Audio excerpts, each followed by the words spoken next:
Hi guys, we're just trying to get things started here, make sure everything works. You know how it is with us. We always have some sort of technical difficulties to make sure that we're keeping things real. For those of you first time joining us, my name is Mike Lescault. I'm the community manager on Team Dakota. I'm here with Eddie Dirtnap Parker, who is a programmer on Team Dakota. He's also the engineer of the Team Dakota train, which is unfortunately in the shop right now. And behind me, hopefully we'll see if this is working. Behind me is David Fries, who is, what is your title? Test lead. Test lead. He's like the king of test here. So just let me know, guys. Give me a heads up in chat if sound's working and everything. I just want to make sure everything's working okay before we get too deep. In the meantime, I don't know what Eddie's doing. Eddie, tell people what you've been messing around with here. So I'm trying to replicate something I did at Gamescom. For those of you guys who follow Project Spark, we've done a bunch of different trade shows. And the one that we did at Gamescom, at the end of the day, we were going to go home, and a bunch of us were just hanging out, kind of exhausted. We had a good show, but at the same time, just kind of, a little chill moment to ourselves. And we just started banging on this kind of little game that I had made, and it's kind of neat. I'm trying to rebuild it here, basically.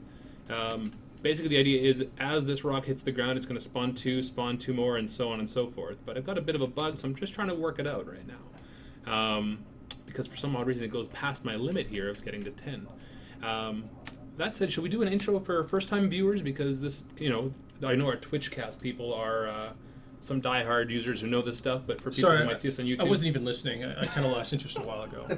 Yeah, so let's start with a little recap. In fact, why don't you start? Let's do this. This will be fun. Why don't you start building, Eddie, and do like a 2 to 3 minute intro?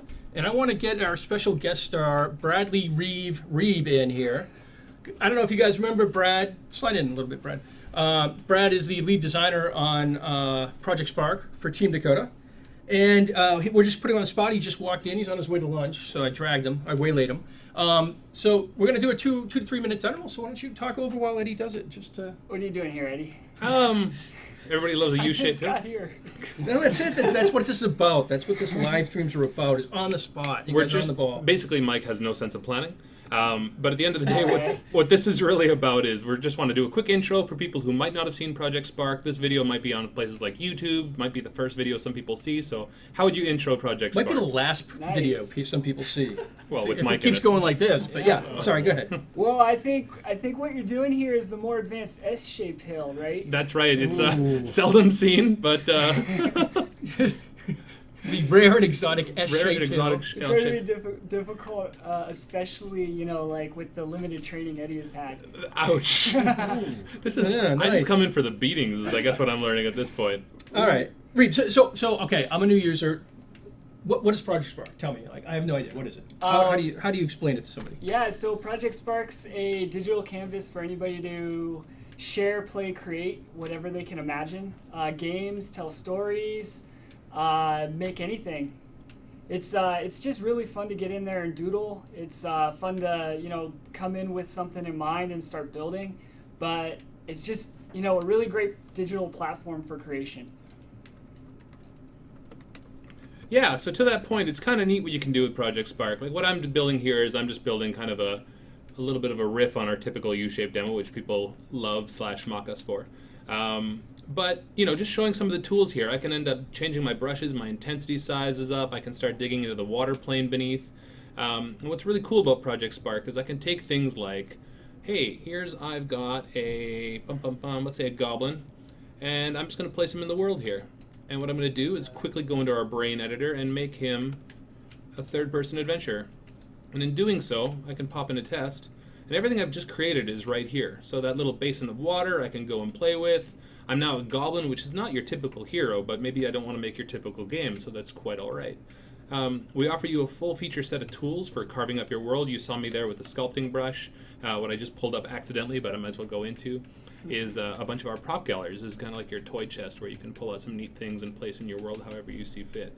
One of my favorites I've seen is people take this skull and they basically just end up rotating it, scaling it up, and just kind of making like an ominous looking mountain. You've seen by now, hopefully, some of the community members taking some really cool screenshots of what they've put out or what Mike's allowed them to put out. and you can build some really cool things. Mike's allowed him. Oh, you don't make it sound like that.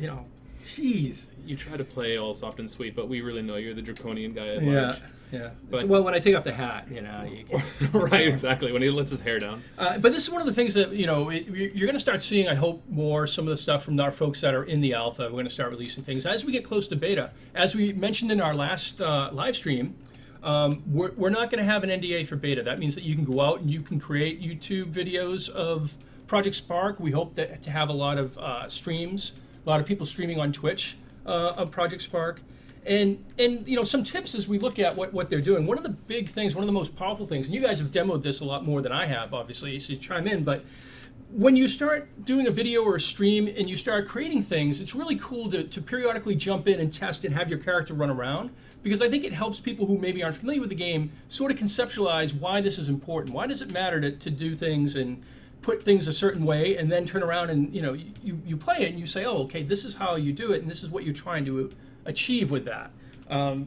Brad, can you speak to that a little bit? The sort of that iteration loop of testing, playing, and showing stuff off? Yeah, well, Eddie showed it earlier. Like, it needs to be instant in and out, right? Because as game developers, we know we're constantly bouncing back and forth between making the game and playing the game to make sure that what we're building is fun, that it's doing what we want it to do.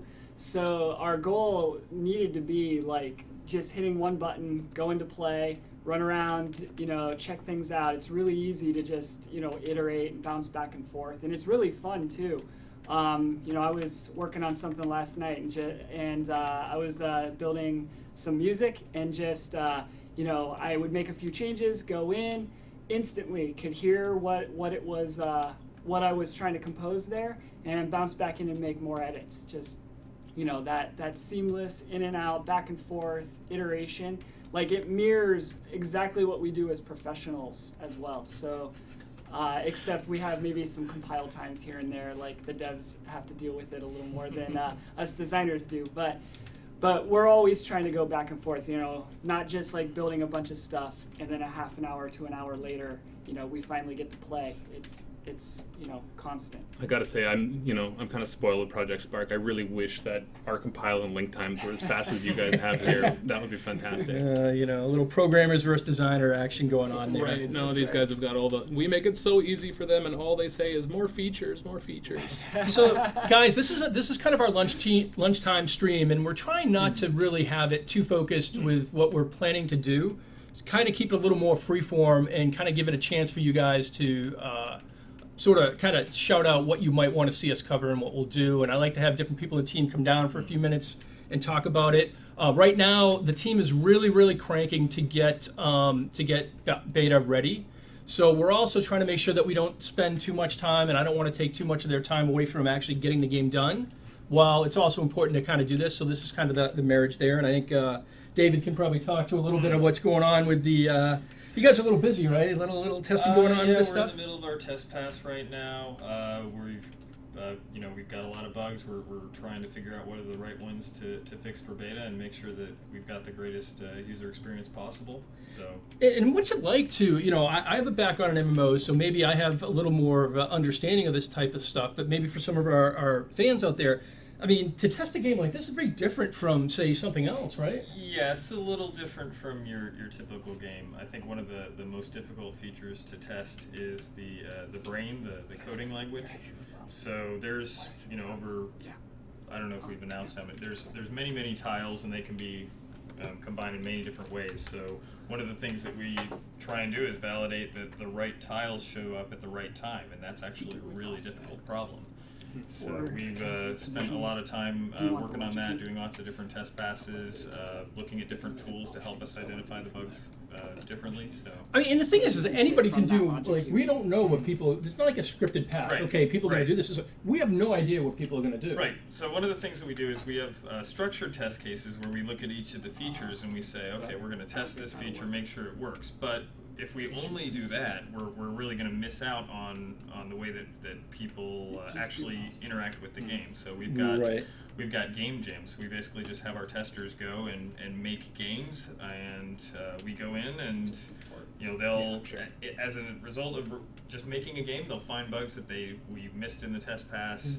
Just really interacting with the game as a user is a great way to find bugs. Yeah, and they make games. Sometimes they make movies. Oh yeah. And we showed that. When was that? Was that Tuesday? That was last Tuesday, wasn't it? Man, the days just blend together here. That was, so you show the abridged version, right? Yeah. Oh yeah. It was what, 4.5 minutes, Eddie? Yeah, exactly. Did you Let's tell go. them how long the full one was? Well, I thought it was like what, about 45 minutes. It was. I watched it. It was long. It was. Pacing wise, I don't know if it would hold an audience for. This is true. But so we had to edit it down. But and that's just one of the things that David's test team or some groups of his test teams are doing. They're just trying to find out ways to create cool things and interesting things, and that's where a lot of the stuff that we see in our alpha so far come from, because they're just trying to create whatever they can, and it's really a good test case to find bugs and things that we wouldn't normally do it, just because this is an open-ended game, so it's really tough to kind of sort of test like that. So anyways, Eddie's still kind of building away here. Yeah, I'm just kind of noodling. I mean, as you guys are chatting, I'm just trying to keep the stream kind of interested in hopefully what I'm making, and just kind of riffing on it. I've got a skull that shoots out a couple of fireballs, and kind of a little bit of platforming element here to keep me on my toes. I could, based on this, I kind of did this last stream. I go back to the well quite frequently, but I could start putting down some coins and make a little bit of a platforming game pretty quickly here. Some pretty neat things. So. Oh yeah, character customization. I don't think we'll get into that on this stream. I'm not sure what we're gonna do for Thursdays. Thursday might be kind of like too, just because it's a very busy week for the team here. But we'll see. But give us your suggestions. Like, we really want to do the stuff that you guys are interested in, and just understand that we always do get some new viewers, and we know a lot of you guys are really hardcore and you want like the deep stuff, and we want to give you that information. But we always have to give some little overview, some information for new viewers, just to kind of let them know and spread the word. And I appreciate the guys in chat that have been sharing our the link for signing up for beta. I appreciate that, guys. Thanks, Pino and Nine and all those.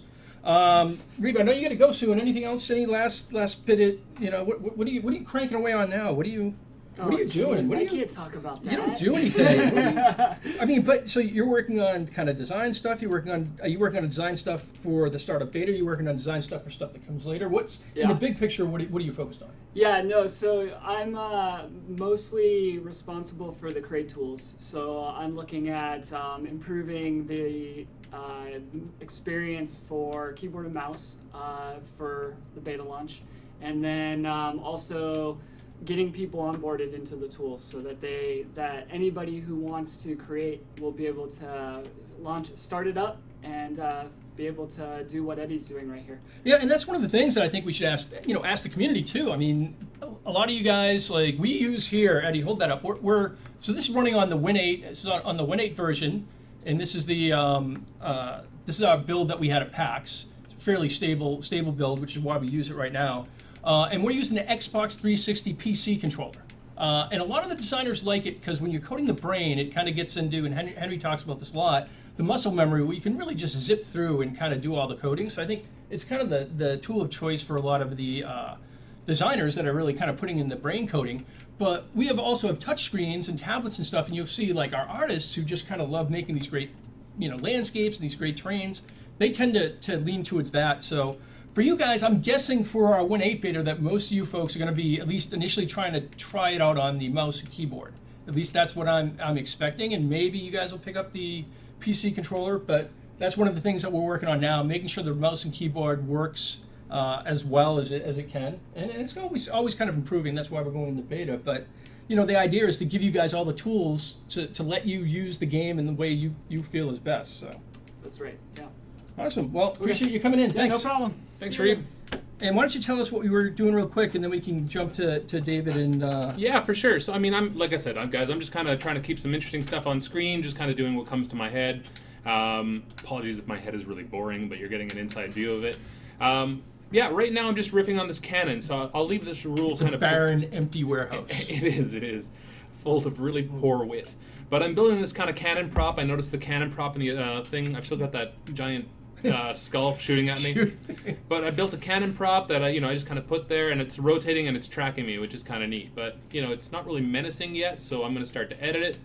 And I've got a countdown timer, 2 seconds on loop, and I'm going to try and make it shoot at me. So combat, shoot, and I can say objects, in-world picker. So now it's shooting. So now you're picking the target, right? Right. So I'm always going to try and make it shoot at me. This will even shoot when it's not facing me. Okay. I could do some advanced stuff and say, hey, only when I get close or etc. But for the purposes of this, see, this is a happy accident. I actually said shoot me, not Right, that's shoot what I was at wondering. me. Yeah. So I now- totally meant to do this. So now it's actually a cannon that shoots me. So that's kind of neat. I can immediately think of all kinds of cool game mechanics you could use, like put this into your game where. Right, like let's say I ended up building a trench here, and I ended up saying, well, there's no way for me to get past it, but if I interact with this guy, and we have an interactable tile, you can use it to shoot you. So, I don't know. Yeah, Just kind of riffing on stuff. That's going to shoot you across and. Right, it's going to pick me up from where I am and then shoot me wherever I go. So there. Oh, shot you right. Yeah, see, there you go. Right, but now I can tune it, so it's kind of fun.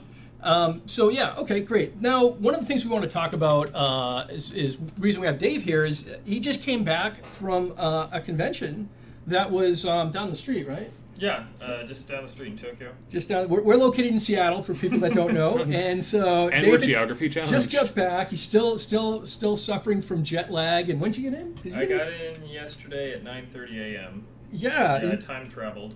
And- I left at 5 p.m. On the 23rd and got back at 9:30 the same morning. So really, because I heard the Team Dakota time machine was still in the shop, but Yeah, it's we're still working on that. Yeah. So obviously we like to give David a few days off to recover. No, that's No, right. I'm In back fact, we here. want you on a live stream Yeah. the next day. So how did it go? So Tokyo Game Show. Yeah, it was a lot of fun. Is that the first time you've been out to TGS, or have you been there before? I've been to TGS as not working there, but just as a fan. A random guy. Did you dress up? Oh no, I that's did not- Comic-Con. I did not. No, they have lots of cosplay. Did they? Yeah. I think I don't know if I can show the pictures here, but yeah, I got a bunch of pictures here for. I'll send them and you can. Yeah, if do with only them we what had you somebody want. that could put that stuff on Facebook or Yeah, I something. don't know. We didn't have any Project Spark cosplay yet. This was actually the first opportunity that we've had to talk to the Japanese audience. So we did our PAX demo. We showed off the Kinect recording. We showed off level linking. So it was really we didn't really have a whole lot of a crowd until we started the demo, and then people saw it and they're like, "What is this?" and just kind of had their minds blown. So it was really cool to see that. So that's really interesting. So basically, they didn't really know. Like people No. weren't there and say, "Hey, where's Project Spark? I want to see it." They're like, No. "Oh, we're just kind of looking around," and then no. Yeah, a lot of people were saying like, "Oh, this has been around since E3. I hadn't heard of it." So it was really good that we were able to reach out to that market and provide them an introduction in Japanese to Project Spark. Wow, that is actually pretty cool. So I mean, do you think they liked it? Because it's a different market, right? Oh. Like there's things that resonate over there that don't resonate here, and vice versa. And So one of the things that I've seen on Forza, you have the ability to use primitives, right? So you can put like a square and a circle and a triangle, and you can put decals on your car. What I've seen is they make this thing called Itasha, and it's basically this. They put anime characters on their cars, and they're using just these squares and circles and triangles to do so. So I've seen videos where you can just see them fast forwarding through, and they just it's just moving. And when they're in the end, they've got this cool their own custom built thing. Huh. And what that made me think of is with Project Spark, we do a lot of that as well. I've seen a sniper rifle that someone made, and it's got a trigger that's made out of a hunk of meat. And basically you can combine all these different props that we've provided into making it your own creation. We saw the bone dragon that you just shared on the Facebook. That's another example of people just taking what's there and making it their own. And I think that the Japanese are going to love that. that'll be awesome. I mean, that'll be great. And I'll have to, I only know Konnichiwa, but maybe Hi. you can help me. Hi.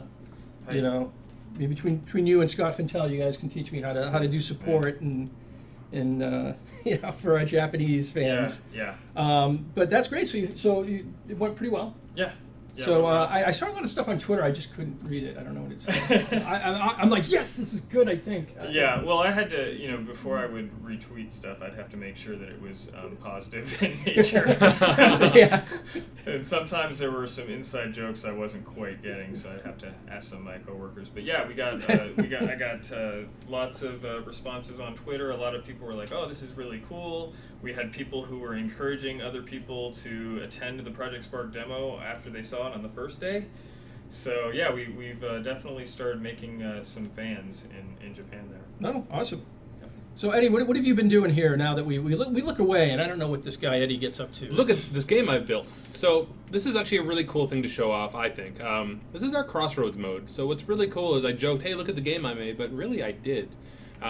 This is kind of the opposite end of the spectrum from where I just was. For anybody who's seeing us for the first time, you saw me kind of drop us into the deep end of the tank, where you can basically build whatever you want in Project Spark. And here what you end up doing is through a series of simple choices, we end up letting you basically play a game that actually at the end of it, you can actually go and build and play yourself. You can remix it, you can share it with your friends. We're going to give you different things like coins in here, enemies that'll drop in, different side quests that'll make things, squirrel wrench, because why not? Different things that'll make your game unique. So this is a way of building a game without having to worry about things like coding or building your own art style or coming up with your own game mechanics. We're going to give you these as kind of a method to build your own game with. You'll get a nice little story. At the end of it, you'll be able to have a final boss battle. And it's kind of a nice little way of building your first game and kind of breaking that ice with you. Yeah, and one of the things we'll be going to go into a later stream. We're going to show through the entire Crossroads and kind of run through it, and hopefully we can Spoiler maybe alert is what you're saying. get Kim. Yeah, see, it's a way to just spoil my plans. See, you notice I don't actually have any plans until you guys do something that I'm like, dude, that spoiled all my plans. Yeah, see, this is basically where he can complain audibly. So. But yeah, so I don't know anything else. I mean, I appreciate you coming in. I know you got a lot going on. Anything else you want to share? No, that's about it. We've got somebody else here who's so why don't we to get the show as well. So James is well known. Thanks, David. Yep. I appreciate it. There's our test lead on Team Dakota. And I'm going to switch over to creating some stuff in the meantime. Okay, so we're gonna create from scratch. And what does the community want? What do you guys want Eddie to create here while we talk to this character, James? No pressure. Can I put a chair in here? No, No. you Stand? can't put you. How about this, guys? I just kind of feel like noodling on something. I might do like a little bit of a flying game. Is that cool? Make a dual wielding fighter. Do it. You can do it. Everybody says you can. It's not necessarily we don't have the system in, but you could give somebody with weapons and have them attack somebody, right?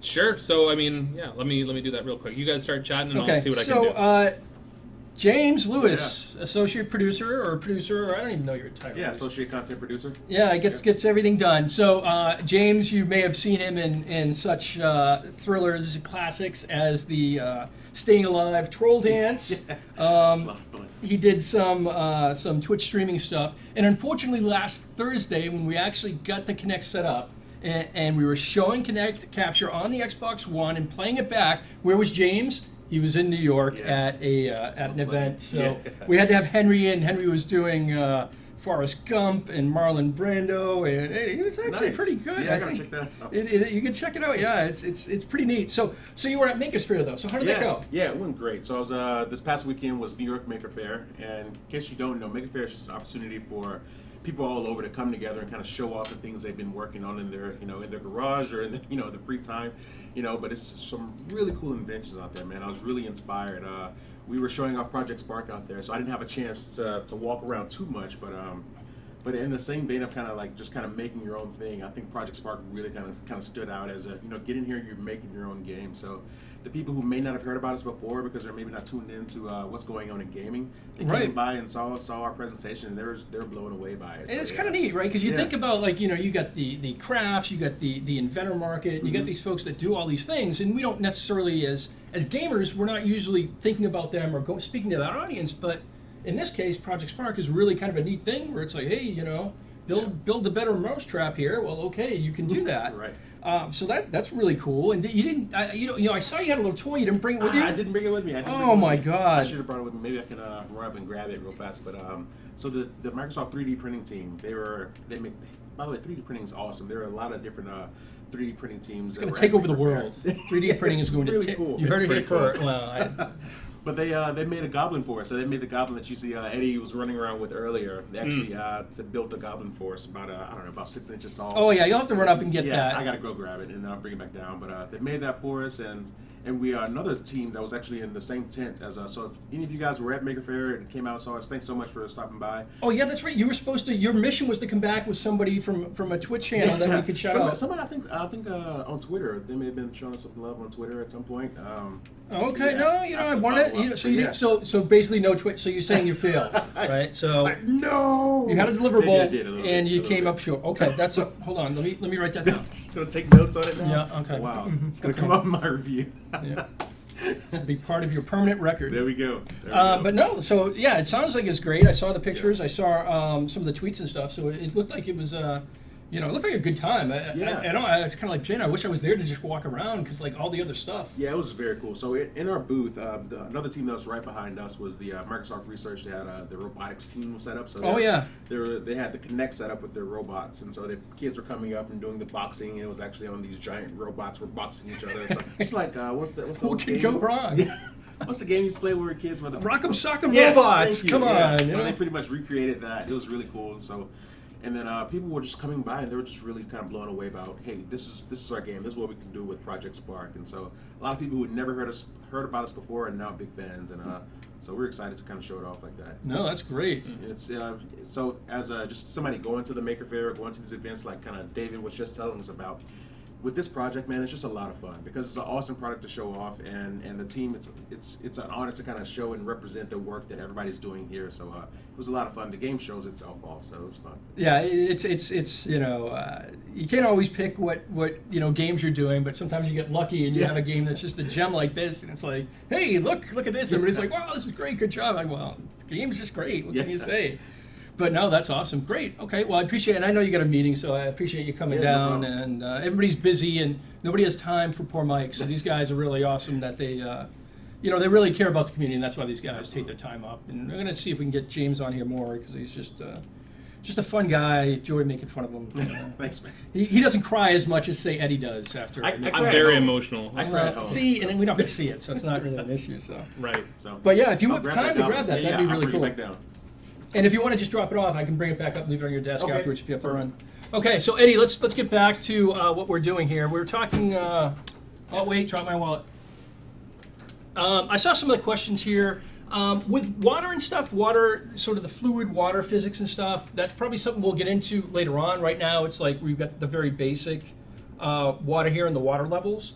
But you can do a lot of different effects, waterfalls, things like that. So you can kind of get the effects of that, but if you're looking for surfing and creating waves and that sort of thing, that we don't have that capability right now, and we could probably talk a little bit more about water and the water dynamics and underwater and a lot of other things that we have in a future stream. Probably not Thursday, but maybe next week we can kind of get into that and maybe talk a little bit about philosophically where we want to go with that and what we want to see people doing, because. I think I agree, Eddie. I look and I'm like, hey, there's water. I want to go. I mean, what did you do in Minecraft? I'd build a boat and just go sailing and be like, hey, let's see what happens. And usually it ended badly because I played survival mode. But Fair. kind of fun stuff. So Eddie, did you give up on the dual wield request? I did. I tried my best there. I did okay, but I'm not too familiar with how our socketing system works. So you might want to ask somebody else. It's really just a You might failure want on to my ask part. somebody skilled. Basically, is what you want to get down to. Hey, Mike, how about you give it a shot? Yeah, well, that's going to be in a future stream. Right. DLC, I'm sure. Yeah, exactly. So so let's see what else people wanted to see about. So why don't you start kind of building a little landscape, right? Sure. And we'll do sort of the little land, do like some sort of tunnel, and then we'll see if we can put somebody in, and then like kind of run through and kind of talk about that overall side. Sure. So yeah, I mean, let me just talk about some of the neat stuff you've got here with kind of like our camera modes. I know we kind of did a bit of a stream there, and yes, this is not a U-shaped hill and not an S-shaped hill, so I'm technically doing something new, but those of you are going to lose interest pretty fast if you've seen our previous stream, so let me switch over here. we'll get this kind of set dressed a bit nice. Just really quickly painting out a world. And cool. Oh, thanks. James. And just kind of show you what we've built here. You know what, I'm going to raise that up. What's really cool too is you may have seen us do our order of operations here of kind of sculpting, then painting. You can kind of do both though, right? If you want to just kind of raise up the terrain and you want to have those trees sink in because that's part of your aesthetic, you can do it. If you don't like the way that looks, you can always end up using our undo. So here I'm using our undo system to kind of scrub back and say, well, actually, you know what? Let's go back to basics. Let's start off with what we've got. Can you make it night Yeah, I can make it night. for Sid? Sid is demanding. So there you go. I like the night clear. I mean, we've got a variety of different skies, so let me just cycle through them. I mean, this is pitch black if you really want to have no moon. But let's just go with evening sky. Or night clear? Or evening clear? I guess you said night technically, right? Yeah, I think night clear. No, not evening. You know, I mean, I'm gonna put you into my book if you don't do what we delivered. You're, All right, I got James down. That's right. So I'm gonna, and then let's raise this up. I wanted to show you some kind of neat magic stuff that just kind of you get for free with a lot of Project Spark stuff. So in doing this, let's make it a bit more interesting and paint out some green terrain. There we go. So what's kind of neat here is if I drop a character, let's say our good old knight here, and I'm going to go into our brain gallery and put on him the third-person adventure because I deleted the character out of this level. And I go into test, and as you've seen before, which is pretty cool, the world you just built is right there, and you can iterate and test, and I can go over this. But if I want to, I can edit this, tunnel through it like you asked. But let me show you some different perspectives once I'm there. So I carve through, and there we go. Go into test. Great. Here's this little world. That's pretty neat. You know what? Just a little bit of a ad-libbing here. I like night. I'm not going to complain about that, but it is a bit dark. So what I might do is I'll put down some lights here. The creative among you might end up looking for... Actually, well, I'll try to be creative too. Let's see here. Do we have anything here that says lights? Let's go over here and say... light. Actually, I guess, you know what? It would probably be tagged as a light. That would be my guess. Light. Light? We don't have anything tagged light. But you can build your own, and ideally that's actually what I should do is, having seen that, what I was trying to do is I want to put a light prop down to give it a little bit more kind of ambiance there. So what you can do is say, okay, let's grab a light, or better yet, let's find my prop yet first. I'm going to try and think like the artist I'm definitely not, and say, hey, what here could be a light, like a torch or something? So, do we have a torch? We've got a torch. We've got to have a torch, right? Taurus, TNT crate. I mean, that would really light up the place now, wouldn't it?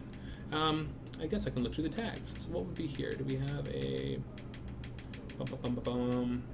Tools, trivia, touch, tree, light. So hanging lanterns, woodsman's torch. So here, with a woodsman torch, I can snap that to the ground, put that there. I don't think by default this guy comes with a light on him. Or you know what? I think he does, but he's got to be powered, which is kind of neat. So let's find that guy I just put down there. Boop, boop, boop. Or better yet, I'll just put another one because you can't have too many lights. Cool. So when he's not equipped, when he's interacted, equip me, great. Does this guy have a power setting? So we've got this idea of power, which is basically a way of saying if something's on or off. So it's off. Cool. I put it on and there's some flame coming out of it. That's kind of neat. So there we go. Test. Cool. Then there's a little VFX there that's playing. Now this guy by default, I don't think he actually lights things, but I can use it to guide my way. That's pretty cool. But what I can do is maybe I'll iterate on this a bit. And I'm sorry guys, I'm kind of going off the cuff here, but hopefully you're enjoying it regardless. So Rebel has a question. Can you show how scaling works? Because I've seen this a little bit. I've seen this question come up, like, you know, do you have to scale uniformly? And the answer is, like, yes, you can't really warp things, but you can actually put things into other things. So you can essentially kind of create most of what you're looking at. But, you know, if, like, maybe, what is that, is that a torch or something? Yeah. Can you, like, scale something up? I don't know how great that'll look huge, but just show how you can adjust the size of things. Sure. So yeah, I mean, to scale things here, we've got my scale. That's the light bulb. That's not what I meant to scale. Still hilarious. Let's grab... Somebody got a great idea. Yes, exactly. Something just came to me. That's what's really neat. These So show that and then to run around it. Make it really. Now, I see. It looks like a tiki torch, right? right, fair, and I mean you could use it like that. So and this is one of the things where you can kind of take anything and and you can pick it up and whoa, look out.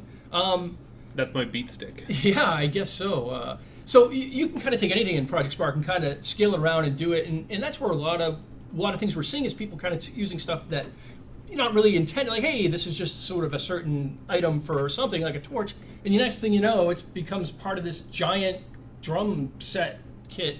Yeah, and you know what's really cool is what you may have noticed is I attached a light to this. Before it wasn't emitting light, but I attached one to it.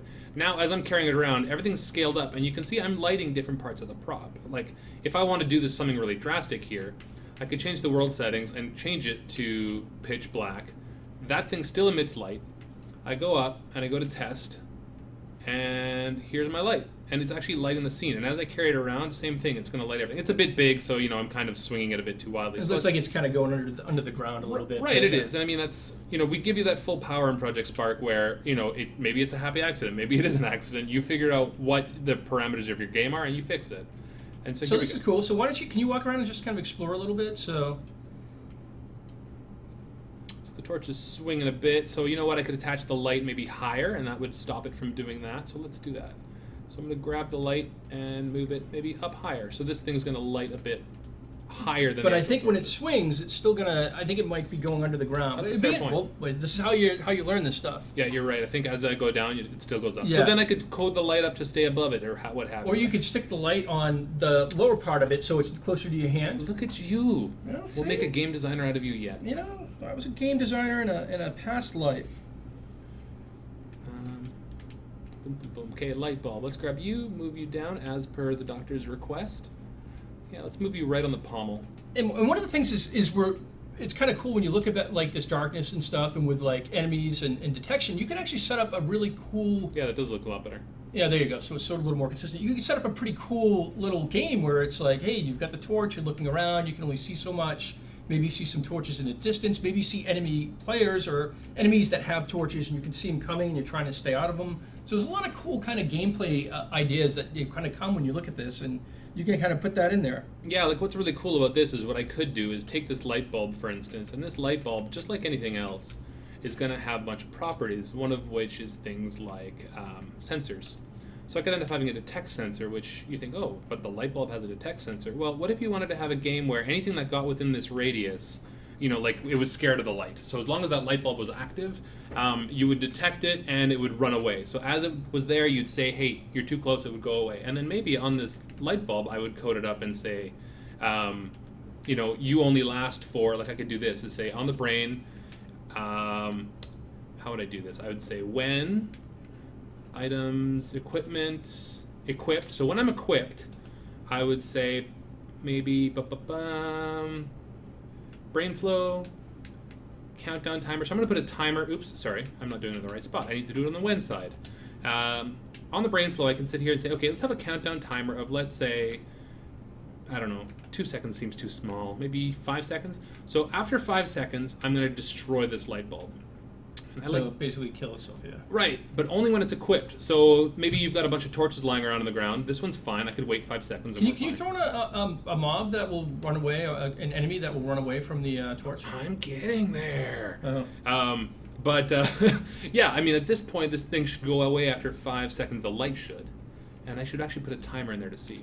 But actually, let's answer your first request here. Let's put in this troll. Let's see, how would I do this? So I've got this troll, and I would say... So the troll, basically, the way I'm envisioning, right, and see if you can do my crazy community manager logic. Mm-hmm. So the troll wants to go and attack you, Okay. right? But when the troll gets within that sensor range of the light, he gets scared and he runs away. Right.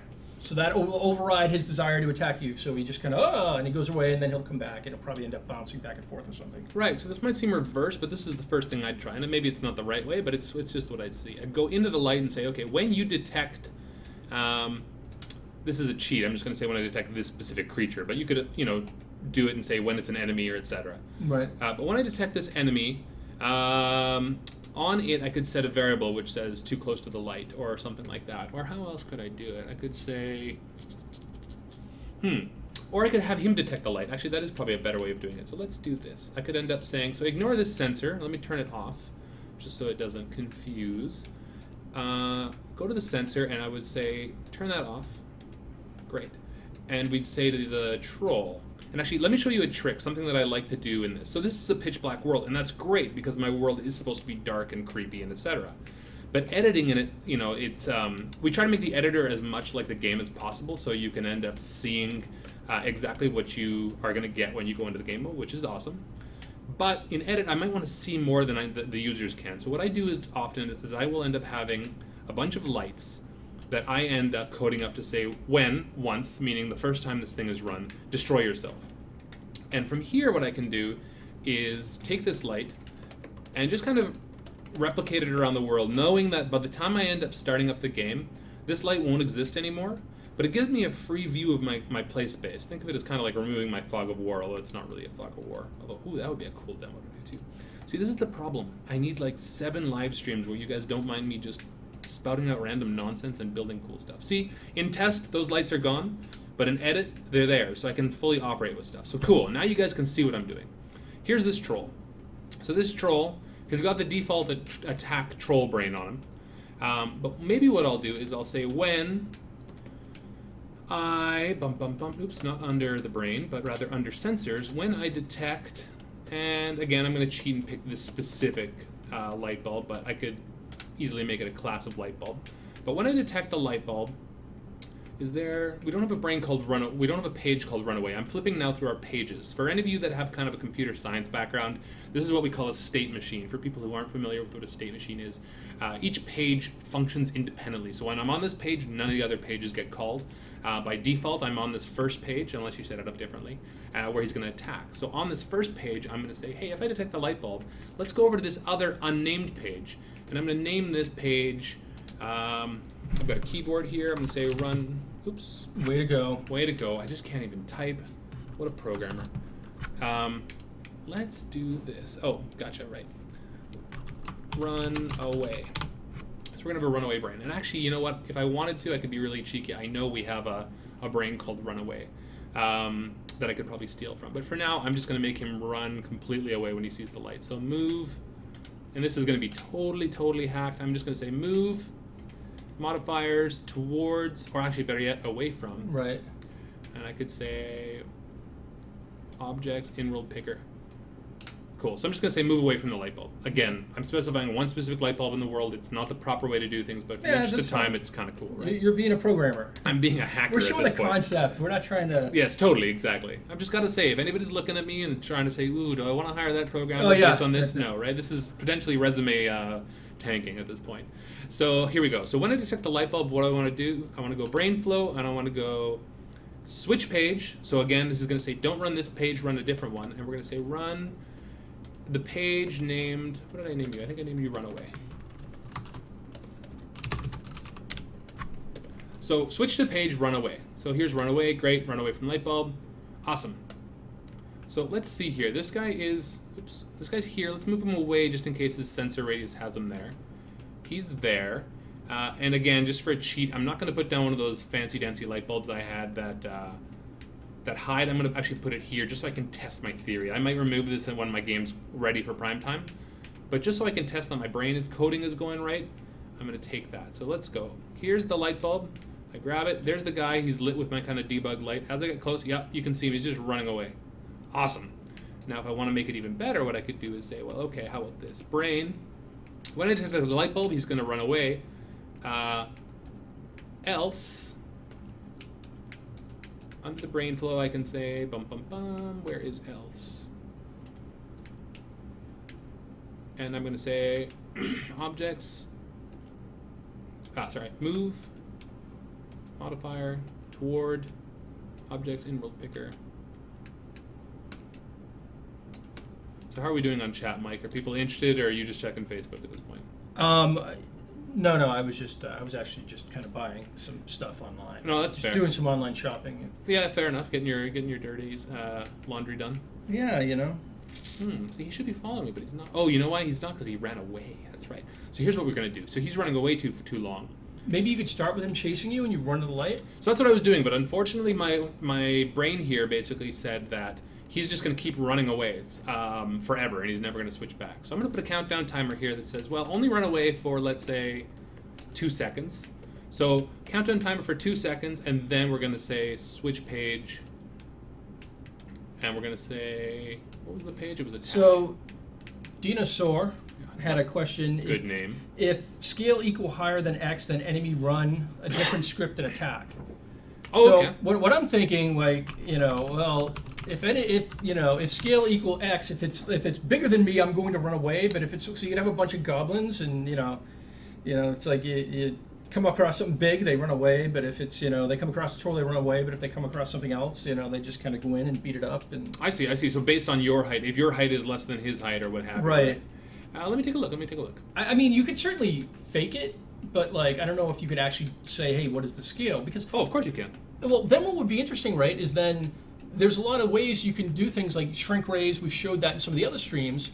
Now you're looking at other different kind of interesting gameplay mechanics where, okay, now you can shrink people and do things, and maybe there are some, other monsters that, are really tough, and they only attack things that are too bigger than them, and maybe these things are really tough, and you got to figure out how to get by them, and it almost sort of becomes Portal, but it's more the Alice in Wonderland version where you got to, eat one side of the cookie and go get smaller or get bigger to kind of get through. And Sure, let's do this. Let's put the punching brain on him here. So if I end up doing this. So in my brain, when I boom boom boom boom boom, how would I do this? Okay, so what I would say is this. Hold on, I've got the default troll and I've got my guy. So I go into here and the troll comes up to me and yeah, he's trying to bash me and we have a good old throwdown. So that's great. But what I might do is say on the troll, and then under combat, I can say when under combat events, attack hit by attack. So when I'm hit by an attack, maybe I would say appearance, scale. pixel dust, fishy. So I want to play the game fishy, where you can only eat the fish smaller than you. See, I bet we could probably bang that together in an hour or so on Project Spark. We totally could. So let me do it with trolls. So picture this as fishes. I can switch them at the last second, but let's do it with this. So scale equals. I'm gonna shrink my guy by like 90% every time I hit him. So in doing this, I say scale equals. Appearance. Where are you, appearance? Ah, there you are. So here I can set my scale equals to scale, math, times, let's say 0.9 or something like that. So new number, 0.9. So every time I get hit, I should be scaled down by 90%. Let's see how that goes. Oh, leaderboards. Yeah, we want to. That's another thing for a stream. There's a lot of stuff that we want to dedicate streams to really kind of show stuff. Awesome. So he's totally shrinking. So what'd you do? I totally shrunk him down. All I did is look over and there's a troll on the ground trying to get up, and I expected you. Oh, he slipped. He fell down the stairs. Here, let me show you this. This is kind of neat. I got to kind of show his health being taller because he is kind of a weakling and I'm super strong. So I'm going to change his health properties there. For those of you at home tuning in for the first time, that was a whirlwind tour of our properties. But here's a guy. He's at full size. As I do battle with him, he just starts to shrink. He gets 90%. Cut that guy down to size. Cut him down to size. See, check him out. He's shrinking. Ain't so tough now, is he? That's right. So that's pretty neat. I just made him small. Now what's really cool here is I could say on my brain something like when let's go sensors when I bump something I think I saw Jared do this once. When it's appearance scale. So when its scale is less than. You gonna make a giant monster squirrel? Well, I kind of like the old idea. This is for Zach. We got to take care of Zach because Zach. Which Zach? Oh, yeah, Sin City Spartan. Nice. I like Sin City Spartan. Good dude. So when its scale is less than this, I'm going to kill it. So the idea is kind of like Goombas back in the day, right? So if this guy is less than 0.5 tall, well, I just kind of step on him. So let's see. At this point, this shouldn't work, right? Because you're much greater than 0.5. So I'm bumping him. Nothing happens.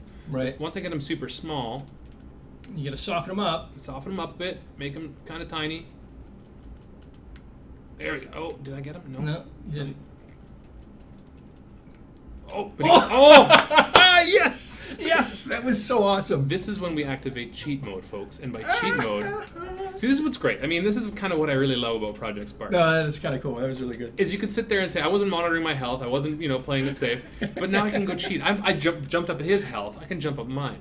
This is, we've been having a really good conversation with one of the guys upstairs about some of the old school games we used to play on Nintendo. And one of the games I loved was Mega Man back in the days. But it was super, super hard for me. And today, with less time and less skill than I had as a kid, I'm just not very good at it.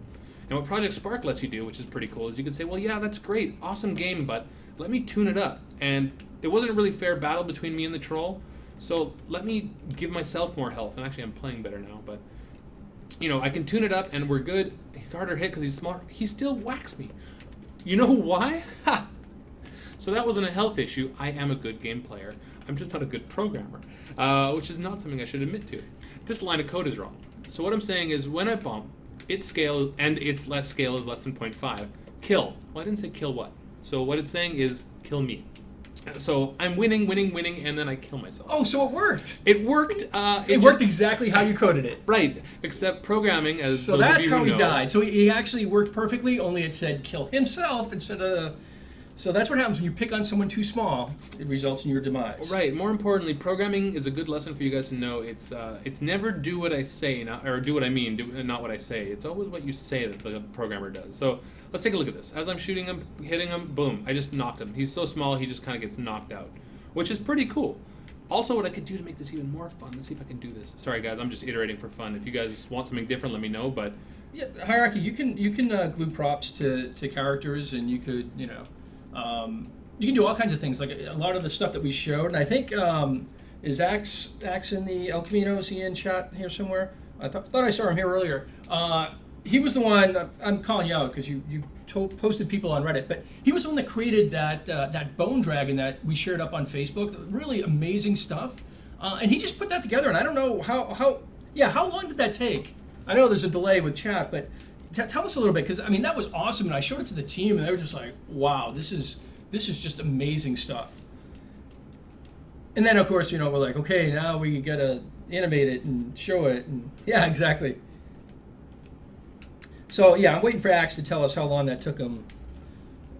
Hopefully, he's probably going to say like 5 minutes, but I'm guessing it was probably a little bit long. But it was very cool. 3 hours. Yeah, 3 hours. That's not bad, actually. I mean, for that would have. I gotta say, man, that's awesome. Like for me, I'm totally not an artist. I'll admit it a million times. But looking at that, I'm like, wow. That made me want to try to go in and create stuff. Which... Oh, I know I couldn't. Like you've got skill. Good on you, man. Oh, yeah, and that's the thing. For 3 hours, like that's like some people just are able to do that, right? Other people are really good with programming. Nobody in this room, but there's some people that are good at that sort of thing, and. That hurts, man. And some people are great at like kind of creating landscapes. Why I cry. Yeah, why he cries every afternoon.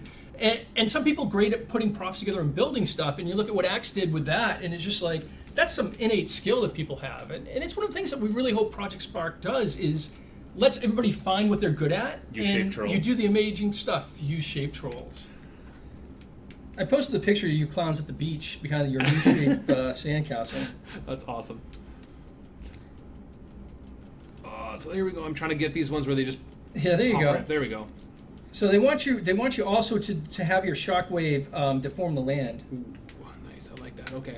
Can you do that where it has a little bit of a land effect? Where when I land? Like when you do the shockwave attack, right? And you see that effect. Sure. You want to see it affect the terrain a little bit, so you can do that. Sure. Yeah. Let's see how I would do that. So, let's do this. So when I'm going to cheat and say controls. When I do the controller. Oh, that was Dinosaur again. Dinosaur, my man. So let's see. I'm just going to try to answer some questions here. Endless, yeah, you can pick up items and weapons. You can put it up. We've shown it in some of our other streams. When we made an adventure game with Slayton, young Slayton, as we like to call him, he created, basically an adventure game where you had to get a goblin was repossessing your fort or something. I guess you would be on payments or something. Right. And you had to collect 10 coins to give it to him, and he'd go away. Or you could go and he had a sword, and you could pick up the sword, and then you could go over and fight him and say, well, let's just sort this out, all right? So that was a good example of just, you could put objects in games, you can correct the items and do that. Another question was adding like attributes to objects and things. Absolutely, you could have a sword that gives you plus health. You could do, and this is all very, very basic stuff that you can do really easy, and it's sort of there's some of the harder stuff that takes a little depth, but that's pretty easy to just have that add to whatever your health is. You can tint things. People asking, can you make the fire black and that sort of stuff. So definitely, you can do all that stuff. So definitely some interesting things that you can do. And yeah, you can pick up armor that will change your appearance. I'm not sure exactly. That's probably something that when Henry's back in, maybe, I don't know if he'll be on the Thursday stream or not. Maybe he can speak to how that's going to be, or what the plan is for that, as far as how that does and makes things look. I'm pretty sure you can do it as it is, but we may have some shortcuts. And what have we been asking for ages for? What Pine is saying. What is Pine saying? Can you custom animate grouped objects for us? Custom animate. So animation, that's one of the things that right now you can animate objects, and it takes a lot of time, and it's really tough. But I know the team is working on another solution there. So I really want to show a stream where we just go and animate things, where we take something like that bone dragon, animate it, and there's actually kind of a couple different ways that we think we can do it. But those systems, sort of like these creation shortcuts that the team's creating to make things easier, those things are still being put in. And so as soon as we get sort of those systems done, which I'm hoping soon, we're going to be able to show that. And if we show it now, it's going to be the really long way to do it. And I don't know how exciting that's going to be to look at as a Twitch stream. But once we get the new one, we're going to take some of the stuff like that, like Axe's Bone Dragon, and see if we can do that and test it out. And, it'll probably be a little buggy at first and some problems, but we'll show you guys, and you guys can see, and then maybe it'll give you guys ideas on what you can make. So that's a really good point. Like, we can do tons of stuff in Project Spark, right? Like, I can show you all the tools you would use to animate with, and you'd look at it and go, cool, I can do that, but that seems a bit tough. Well, don't worry, we got your back, and we're going to try and figure out the best ways of doing some cool things. So just stay tuned, and we're going to build you some really cool things in the near future. What I'm going to show you here is, if you've already been paying attention to the stream, I've got it where the shockwave plays and it detonates a hole beneath you, but it happens immediately. And one thing that I want to try making here is I want to say, let's create a shockwave effect that happens over time. So I'm going to say, when B is pressed, play the shockwave effect, that works, but I'm also going to create this logic cube, my good old friend, and in taking this logic cube, I'm going to create him at my position, and by doing that I say at position, which means my position. So doing that should work, but of course, easier said than done. So let's see. Boom. So okay, the shockwave's playing, but for whatever reason my creation effect isn't playing. So this should be getting spawned. This is this guy, and I've got a duration timer on him for 5 seconds, or 0.5 seconds, which says, hey, build me this radius with a timer of seconds complete. I didn't want that. I want timer second, timer ratio complete. So this is going to be a number from 0 to 1, says how far done I am, and it's going to multiply this by 5 to make the radius, and do a sphere to subtract the terrain. And I'm destroying this, which is not what I want to do. So let's see how this goes. So that worked. However, my problem is this logic cube is not a template, so it's firing automatically. So I hope you guys are okay with this kind of. Give us some feedback about what you think about this format of stream. This is really just kind of me and Mike having fun with you guys, building in front of your eyes. You're going to see things that we're kind of building for the first time in front of you. So hopefully you're okay with these kind of happy accidents. But feedback would be appreciated. Cool. So there you go. As long as it isn't, horrible. Hate your hat. Well, now you say, hey, this is well. We did have some people without hats. Man, we didn't make fun of them. Next time. You can't escape the wrath of not having a hat. Yeah, no, absolutely. So, we can end on something really quick. We're going to be a little bit over. I'm going to get shanked in the parking lot by one of the producers for taking so much time. What's so special about the logic cube? Oh, what? Boy. How dare you, sir? The logic cube. Or ma'am. Or miss. Oh, man, I'm getting... Hey, Fox 8, of course we're doing what you guys want. I mean, Project Sparks is a game, like, we're only as successful as the community. And I know a lot of games say that, and a lot of them mean it. But really, the power of this is going to be in what you guys create for other people. We can create a lot of cool stuff, and you see that with other games, and hey, whatever. But this allows you guys to create whatever you want, create the game you want to play, create the game that you think should be made but nobody's making. Create what people want. And so it's really, really important, and the entire team is really behind this, and we really need to engage the community and do this, because you guys are going to be the ones that are going to create amazing stuff, and heck, they'll be stealing our jobs pretty soon, I'm sure. Yep, making people much smarter than I am. That's the problem with this. So somebody on the thread there just said, hey, you know what, I'd really love if you could paint the terrain when you did the shockwave. So I'm going to see if I can do that as well, because, why not add one more thing to the mix? Right, I think so. As far as limits go, like item limits, prop limits, like in theory there will be one, but it's not anything that we've effectively run into in any case. And it's hard for us to even give a number or anything until optimization is done, because there's constant optimization going on for going to be for all platforms as we continue to go and move forward. But right now it's like you can just create a ton of gameplay and create whatever you want, and that stuff has just never really been an issue. I mean, I suppose if you wanted to, you could make, if you took those torches and you wanted to make the Empire State Building out of torches, and you want to make 10 Empire State Buildings out of torches, in theory, yeah, I guess you could find ways to have the props do things like that. I think we sort of saw that with some of the infinite like asteroid spawning. Like if you did enough, like you could do that. But if your goal is to create a gameplay mechanic, this stuff is never going to get in the way. I mean, I just can't imagine it. Here's the important thing, right? Like, the limits are always going to be there. There's only fixed hardware. There's only so many things you can do. But what's important is we're giving you guys as close to the metal as we can get you, with as much power as we can get you, with as much simplicity as we can get you. And we're really leaving the space for you guys to figure out on how do you overcome those. So, we've given you level linking. So really, prop limits or anything you might hit like that, well, don't worry, just load another level, right? Or use them smarter in your existing level. How would you transition between things? It's amazing when you look at some of your favorite games out there, some of the really big names out there, they have to deal with similar limits too, and they overcome them in very interesting ways, right? Just look at what the community's building and what we're building, and you'll see how to overcome some of those things. I think there's a bigger story there. You look at all these user-generated mobs. You look at DayZ, which I like to call out because they beat us for the Gamescom Reader's Choice Award, but good for them. Yep. I mean, the things that people create, it's really, really cool, and that's how a lot of the great things in game development are made, have always been made, right? Is you have some constraints, you try to work around them, and in doing that, you come up with something pretty awesome. And so that's one of the big points with Project Spark is figuring out what you can do. Can you make a house go on fire? Sure. Can you do like anything you say? We could figure out a way to do that. So it's pretty cool. One of the things is the logic cube that people were talking about. So basically, any object in the game can have a brain. We got stumped in the last one that the terrain can't have a brain, but it's technically not an object. But again, the gameplay mechanics that person was looking for was totally doable. So everything has a brain, but with a logic cube, that's a brain in itself. It's a brain that isn't actually tied to anything. So you can put in a lot of different things and have it refer to different objects and do stuff. So it's a way of just having kind of your global code that is there that doesn't have to be on a torch or on a character or anything like that. And it's kind of a cool little box, and we got some new art that's going to be coming from the Logic Cube that I'm trying to get arm wrestle. I want to share and do that because it's really kind of a cool option. Look at this cube and like.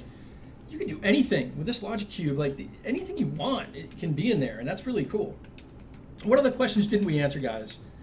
I think, it's going to be on Win 8, Xbox One, and Xbox 360. You'll be able to play, share, and create across all three platforms.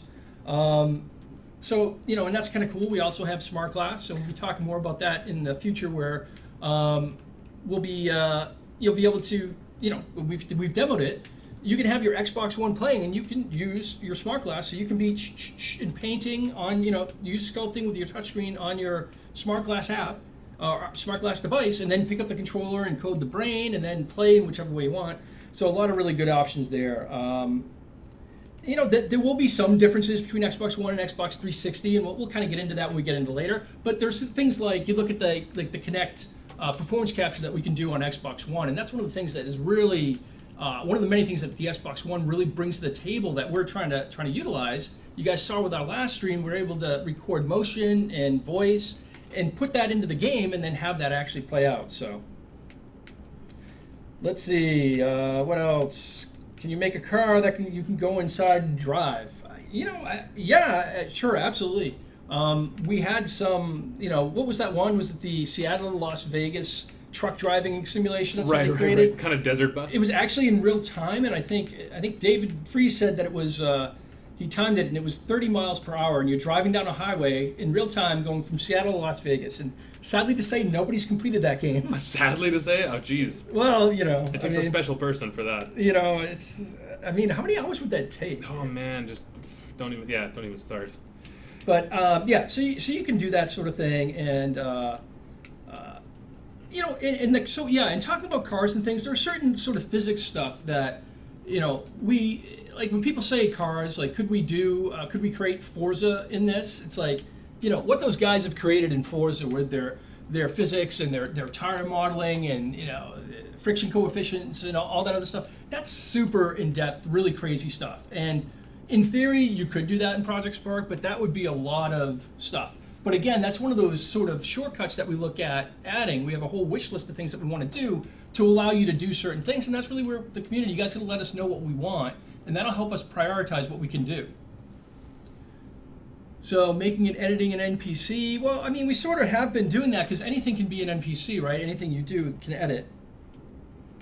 Yeah, what's really cool with NPCs is kind of this is a great place to start showing you kind of like our brain gallery again. So inside of here, this is our brain. This guy's got nothing on him currently. If I go into the brain gallery, we've got tons of different brains to give this guy. Some of them you take care of, first-person shooter, third-person adventure. But some of these, for instance, a troll party is a fun one. This brain is pretty simple. It just basically every 2 seconds gives him a loop where he just dances, greets waves, and plays some music. So he could be an NPC that he's just super happy. You can use parts of these and just copy and paste them as you need be. Automatic door, basic ranged enemies, bounce, creator brain. But if you're talking NPC, you might be talking about somebody like a shopkeeper or somebody you want to have a dialogue with. You can do some pretty neat stuff here too. For instance, with day and night cycle. So what you can do here is you can do things like say. So here I can say whatever I want. He's going to say that on repeat, which I don't know. I don't know what language I should pick on saying that it looks like that, but very quickly you've got that. If you want to have sophisticated dialogue trees, you can keep track of what's said. All right. Can we? All right, guys, we got to wrap this up. So if we do this, because hey, we care about you guys, and I don't know if Eddie can do this. I'm putting him on the spot. As you do. That's kind of my job, right? Fair. So they want to see the day and night cycle. So I wonder if we can end on your scene. Can you make it automatically so it starts kind of cycling through? Is there a way we can code that in the brain easily? What I can do is I can do a fade out, which is kind of, it's not quite the same thing. We can't really do fade cycles at this point. So the world properties, when it comes to day and night, that's really a properties thing. It's not something you can affect runtime. Right, exactly. So these are something that you set per level. You can do a level load and go between them, so you can have different settings that way. But real time, no, you can't. So any of these world settings that can be changed runtime, or can be altered runtime? I haven't looked at this build in a while, so I hesitate to say authoritatively one way or the that's other. true. Let's get Henry in here to talk about that stuff. So, okay, guys, we're going to be doing another stream 3 p.m. on Thursday. So that's 50 hours from now, something like that, almost. So, what do you guys want to see? Let us know, and shut it out now, or go to Reddit. Go to our reddit.com/r/Project Spark Game. You can talk about it there. You can talk about it on project-spark.org. You can find us on Facebook, find us on Twitter, find us on YouTube. Let us know what you guys want to see, and we can try to put some stuff together. We got a lot of good folks here today, a lot of new folks in our stream today. It was great to see you guys. Let us know what you want us to show. I think things like Fog of War is great. I don't know if we'll be able to do anything with water, but absolutely, we'll do that. And hopefully Eddie's going to end on something really cool here. Everything I do is cool. Give you something neat. Almost is that you going to show the meteor thing? Is that the? I can do the meteor. I was just going to build a little platform here. Oh sweet, that would be kind of neat if I could have it like launch me and stuff. Totally. Like, I'm just going to keep doodling until the cows come home, because I find this game immensely fun, and so should you. And some of the things, like, people are asking about, like what we're going to be releasing in the future and cost and things like that.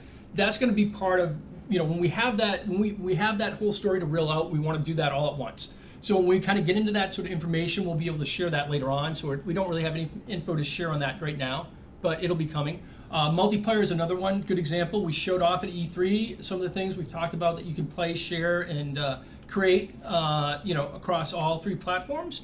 But to get into the details of multiplayer, we're going to focus on that at a later time, and we're going to reveal a big thing, and we hope that will really wow you guys. We're going to give you all the information in the context. And the height limit is 620 meters. Ooh, the 20 is new. Can you start? Can you just Yeah, take you know what, something? let's do some, Let's end on this because people always like that. The So big world is fun. he's just going to go and do this, and and so we're gonna focus on all that stuff, and we've got a lot more information to share. And obviously, once this comes out, once this is in beta, you guys are gonna be in doing this, and you're not gonna listen to us. You're gonna be watching all these people like Zach and Axe and everybody else. They're gonna be live streaming, creating awesome stuff, and you're not gonna have any time for poor Eddie and Mike. You'll be forgetting about us, and Ginger will be making a Zelda game, and everything else, and so it'll be. Yeah, I can't wait till the pretty cool. focus is on you guys, because you know what? I think I'm pretty awesome, but at the end of the day, what you guys build is going to put everything I do to shame. So, yeah, this is just me sculpting away in big world, just creating a huge, huge, huge landscape. Yeah, so you can see there is just the amount of area you have that you can build and you can do stuff is just going to be pretty amazing. And the world just keeps expanding doing that. So, guys, next Thursday at 3 p.m., really appreciate you chiming in. 18 minutes over, so they're probably going to, I don't know, I'm probably going to have to do some coding for Eddie now. Yep. So, you can imagine how that, whatever part of the game I work on, stay away from that. Right, So, we're going to blame all bugs on Mike. Yeah, absolutely. Well, that's good. So, guys, 3 p.m. on Thursday, we'll look for you then. Thanks again. Really appreciate you guys. Hope you had fun.